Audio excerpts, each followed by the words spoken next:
Well, good morning and welcome back. So good to be with everyone again. Matt, good to see you. Good morning. Matt pulled one on me today. Screamed in on two wheels at like 7:51. I thought, oh no, I'm going to be doing this by myself. I need my woobie Matt to help me through this. So good to be back with everybody. And since last time we were together, Christmas exploded behind us. Huh? How about what a great job Fran does. Yeah, she does a great job. And the other thing is, I thought your beard was going to be like down to here. Not yet. No, it's just getting closer to December 18th, growing out the spirit to play Santa Claus, and then it'll be gone on the 19th. So it's getting a little, itchy. So welcome back. Last week we talked about conditioning our customers and prospects by the way we behave and the way we enable their behavement. And as always, when we leave, we have discussions and ideas and some thoughts. We come back and we're like, we should have said that and had some filler. And I think, Matt, you have some thoughts to help weave that together for us.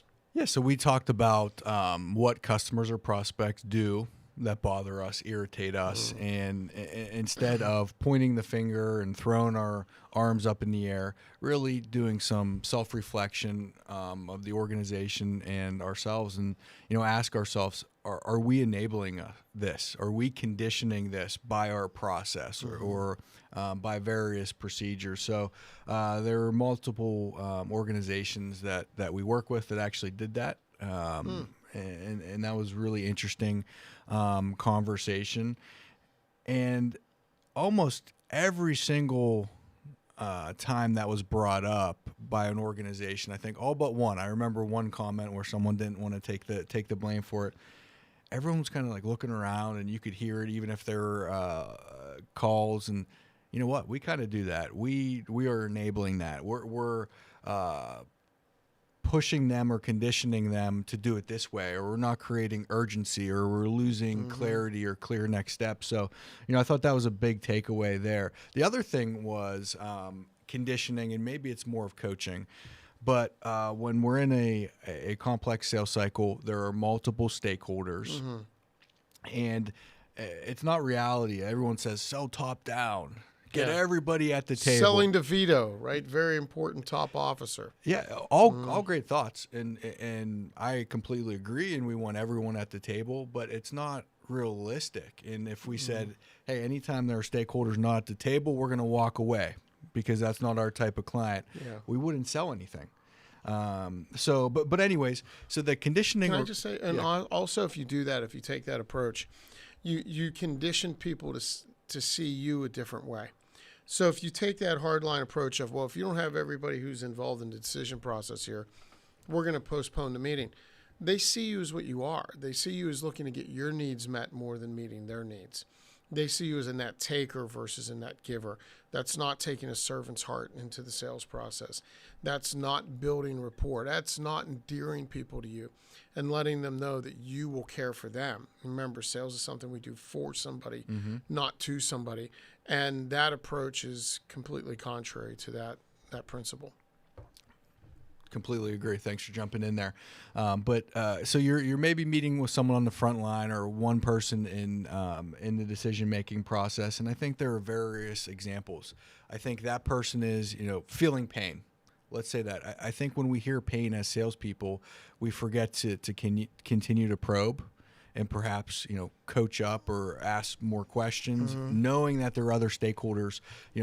Does Steve feel that pain too? Does he share those same thoughts or that same sentiment? Because far too often we hear that, we stop, we can't get to the other stakeholders, and then they come back and say, I wanted to go with you, but the three other people, they didn't think it was important. We went with the lowest price. And we're sitting there saying, but wait, you were completely on board. We had this rapport. You had a ton of pain. We were serving that solution. So feeling pain is one. And understanding the pain for everyone. And understanding, is the pain really pain? Or is it discomfort? And I think we have a way of confusing wants and needs in the sales process. And I think the ratio, if we could draw this out on a whiteboard, the ratio or the layout of that pain, right? the difference between wants and needs and confusing the two is directly related to our level of happy years. So the happier our years are, the quicker we want to get to the end and just solve it. We get real excited. We hear, oh, you don't like that? Okay. And we blanket distribute that across the organization if we're in a complex cycle. Or we think that is the driver and we don't probe anymore. Well, how often do we have maybe legal, we have financial, we have different departments, procurements. Do you think procurement and perhaps legal are looking for the same things, or financial and the end user that puts up with all the complaints of the current service?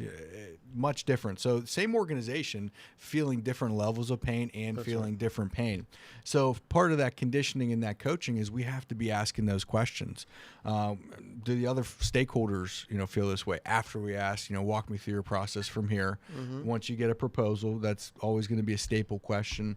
But, do the others feel this way? How's Steve going to feel about this?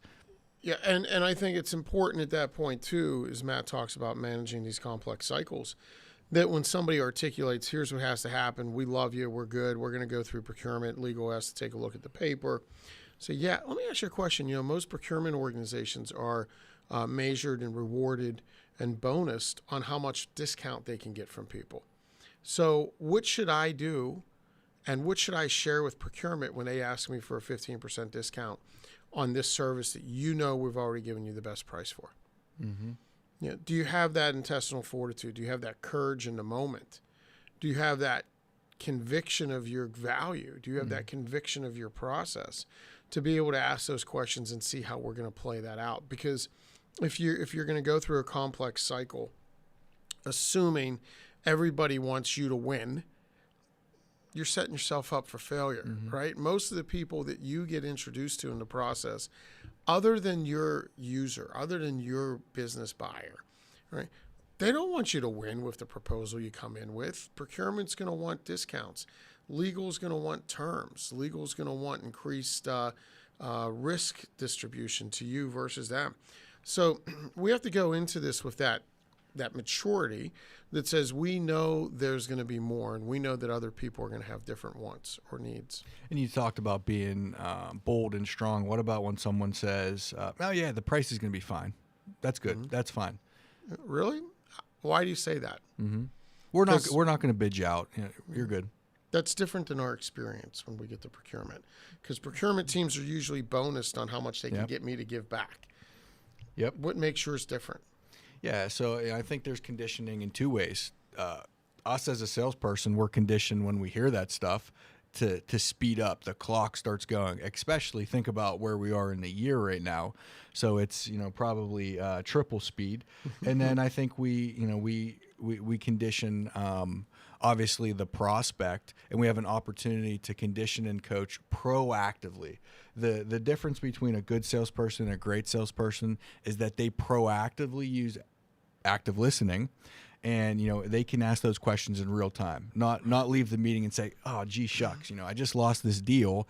I wish I would have asked what was important to procurement, even though they told me the person I was meeting with, the price is good. And why do you think the great ones are able to do that? I would argue it's because the great ones spend time getting better. The great ones don't walk into the process and say, I'm just going to take today and whatever comes my way. I was reminded of this preparation this week. I talked to my daughter, Gina, who's a freshman at Duquesne University. I went to Duquesne University. Gina's experience at Duquesne is far different than mine because she's a far better human than I am. And it's finals week for her. So I was talking to her. I was like, oh, finals. And as soon as I heard finals, I went, oh, I hated that week, right? I hated finals. And why? Well, it's because I didn't put into work during the year. So when finals came around, it meant a lot of no-dos, right? Did you ever take no-dos when you were? A what? A no-dose? No-dos, yeah. Is that a drug? Caffeine pills. Yeah, it's caffeine pills that keep you awake all night. So I'd lived on no-dos for a week, right? I would try to cram 12 weeks of learning, 12 weeks of material and understanding into 12 hours, because I would have a final the next day. So I'd be like, at midnight, let me start taking no-dos and see what I could get done. So when you're cramming 12 weeks of a semester into 12 weeks of learning, things don't usually go well, right? Now, Gina's prepared. She's taken it a little different than I did. Her approach is a little different, thank goodness, than mine.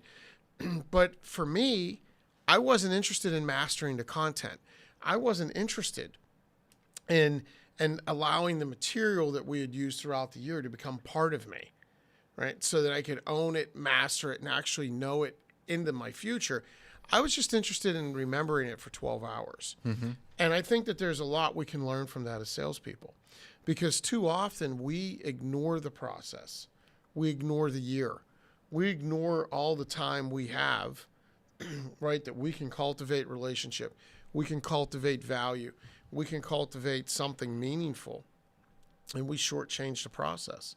And when we're trying to jam 12 months of a sales cycle into 12 weeks or 12 days in this case, because we have probably like not much more than 12 selling days left, right? Probably 15, 20 selling days left in the year. I haven't counted. But when we try to jam that 12 months into 12 days, we don't get the outcomes we need. I think the other thing that we've talked a lot about this year, because it's so important, is the self-reflection time. We can set goals, we can prep, we can go out and execute, but how many of us actually have time in our calendar that gives us a pause to self-reflect and to think about what's happened and what we can learn, or if it was good, how we can maintain it? How many salespeople go through the year of sales cycles and it's just one-offs all the way through the year? You know, we need to be able to step back and elevate and say, are there common themes? You know, if I'm losing a couple deals like this, is there something that I can tweak, I can change, ask better questions? I was coaching someone late last week, and I just simply said, can I make an observation? You know, if we step back, although that's company ABC and the other one was XYZ, and they're in two different industries, I can't help but feel that, you know, at the 11th hour, there was a big curveball that we could have probably avoided. So stepping back, take the price off the table, take the names of the companies off the table. Is there a theme there? And we really, you know, we distilled it down and talked about, you know, just losing clear next steps and getting those happy ears after a verbal, after 10 meetings, 11 meetings, and them saying, we're good, you're good, from multiple people, but we didn't see it all the way through to the ink was on the paper. Yeah, and I think we hear that you're good, and it's not really human nature to want to go negative. So when someone's giving you good feedback and they're telling you good things about you and your product or your company, it's not human nature to say, well, let me introduce something bad, right? You'd rather leave and just be real excited, have those happy years. We water them, we encourage them, we let them grow, and then we end up with failure. So let's take it back to our example of the college student who's cramming. Why are they cramming? Because they're desperate, right? So when we're salespeople and we're trying to jam a 12-month sales process into 12 days to get it done, what are we? Very desperate. What do desperate people do? Desperate things. Desperate people do desperate things. And if we're a desperate salesperson, what are we going to start giving away when we get desperate? What happens? Yeah. Well, price, terms. Price is the first thing that goes, right? What? Discount? Whew, we're built for discount. Sign today. Yeah, half right? off. What do I need to do to get you in this package today, right? So price is the first thing to go. Matt mentioned terms. They're the second thing to go. You want to pay in 180 days? Sure. Why not? Who needs cash flow? You need a 30% discount, and you want to pay in 6 months? My boss won't mind. It's not my money, right? Who needs cash flow? Yeah, I'll take that deal. That's what desperate people do. Desperate people start rationalizing and taking what they'll give us versus being able to anchor into that conversation and have some of the rocks that allow us to say, what about the value, right? Because we forget about value and we go to all these takes. We'll just take what you give us. We're not going to have a professional discussion with you. You want this discount, and I have that fear because I don't have leverage anymore because time's gone. We start taking things, right? The other thing is what happens when we start cramming that process is not only do we start giving away terms and price and we overcommit, we expand the scope, accepting overbearing standards from legal. So you want to pay me in 180 days, you want a 30% discount, and you want to be able to cancel at any time with no penalty. Sure, yeah, sounds like a great deal. We'll take that one, right? That's a horrible deal. Why would we ever take that unless we were desperate? And that's what happens. Desperate people do desperate things. And I can tell you, the other thing that happens when we start conditioning ourselves to this end of the quarter cram, end of the year cramming of the sales process, is we never achieve greatness. We never really achieve what we should, right? Just as the student that's cramming for the test could have got an A maybe, but they're happy to accept the B because after all, I didn't go to class and I just put in 12 hours of studying. Not that this is any self-reflection on me. Right? I feel like you have to say when you're watching a financial show, this is not financial advice. Yeah, right. This is not the path to go in college. Right. Yeah. I never took a class called music appreciation and rationalized who needs music appreciation and why do I have to put any effort into this? It's a pass-fail class. And then because of my lack of attention to the process, end up taking it again in summer school. I never had to take a summer night class called music appreciation. Why? Why couldn't I just put in a little bit of the work versus procrastinating till the end like we do as salespeople?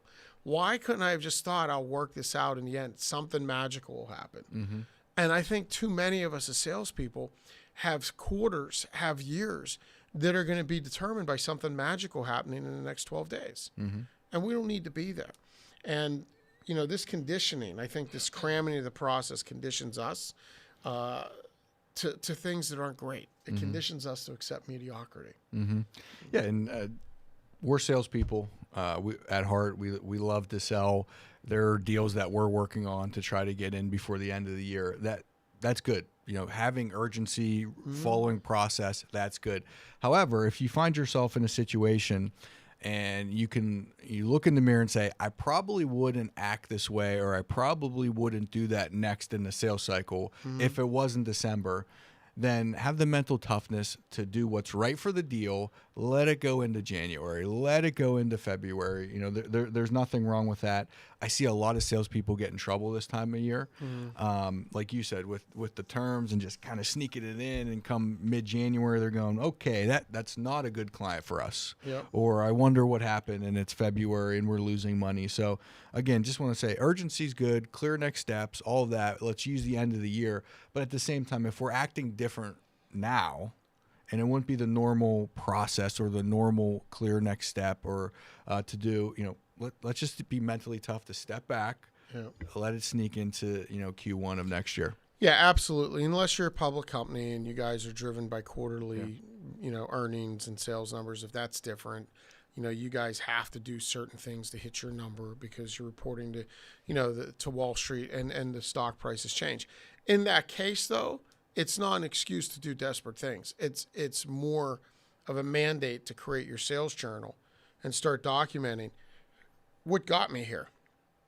How did I get to this place? Where did I fail? Because I can tell you, if you're struggling right now and you have a complex sales cycle and you're struggling to get something in the next 12 days, it's not because of anything you did today or you're going to do in the next 12 days that put you there. It's because of something you did back in July. So let's own that. Right? Let's go back and see what we can do. Because remember, our thoughts become our words become our beliefs become our actions, and our actions become our habits. Our habits determine the quality of our life. So if we think that we have extra time, we're building a life of stress, right? If we think I'll take care of this later, we're building ourselves to have a life of stress. If we think that's not important in this moment for me to understand who all has buy-in, it's not important for me to dig in anymore, right? If that's our belief, we're building a life that's less than it can be. So if we come into this time of year, as we approach the end of the year, and if you feel a little drained, you feel a little overwhelmed, if you're questioning, why does this have to be so tough all the time? Another end of the year, another end of the quarter, and more stress. I didn't hit my number. Why? This is frustrating. If you're feeling that, you have to own it. As Matt said, own it. Go back and see, why is it that I feel this way? What could I have done different in these sales cycles? And I can guarantee you, if you own it, you document it, and you intentionally commit to making it better next year, you're going to have a more fulfilled, joy-filled life. So let's go get them. What do we have? About 15 selling days left. And more importantly, we have a pretty amazing time of the year coming up that we need to be focused on, not just the end of the year achievements we have professionally, but re-cementing some of those relationships with those we love. So, find some balance today, own it. Don't be afraid of the unknown, right? Just do the next right thing, and we'll have a great end of the year. So, no Christmas for Lucy unless we hit our number. That's right. I think Lucy's going to be okay. So, thanks everyone for joining us. Have a great day. God bless. Take care.